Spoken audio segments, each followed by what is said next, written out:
If you're like me, you probably have a book jammed in your purse, work bag, knitting bag with you at all times. And every good book needs a bookmark. So a bookmark is a fantastic gift to give to just about anyone because you really can never have too many, and they're a fairly quick project to make.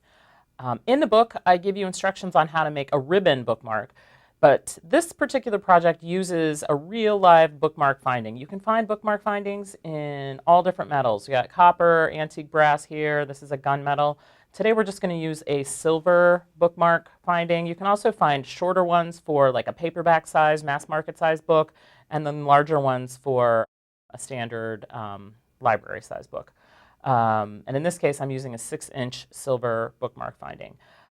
Another thing about bookmarks, they do take a lot of wear and tear, mine do anyway, because as I say, I cart them around with me.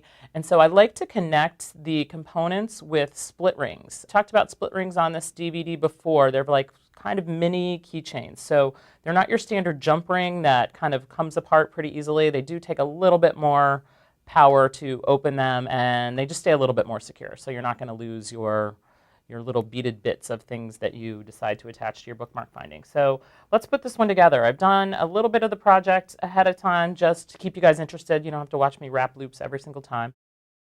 So basically you want about a 4-inch piece of silver wire on a large rhinestone bead.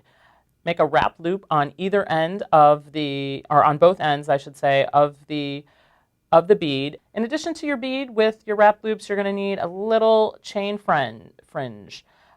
You can make your own chain fringe by following the instructions on a video on this very DVD, or you can buy it pre-made.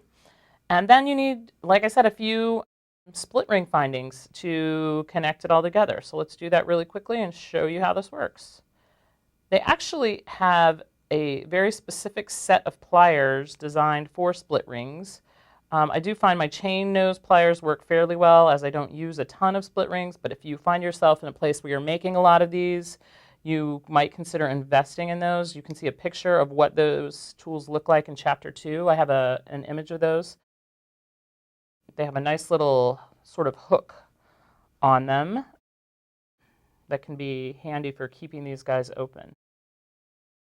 Larger split rings I don't have any trouble doing with just my hands, but these little tiny guys don't like to cooperate, so I do use my pliers on them. So just slide those around.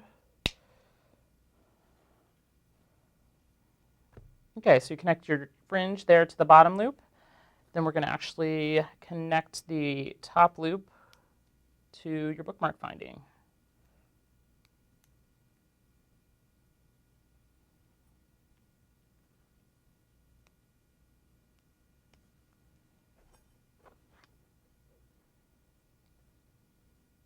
Most bookmark findings have a little ring. Sometimes it's a soldered ring, and that's a really nice feature. That holds everything into place for you. It's like a jump ring, but the opening has been soldered closed. All right, once you get that all connected, you have yourself a very quick, very stylish bookmark that I'm sure any of your friends would be happy to get.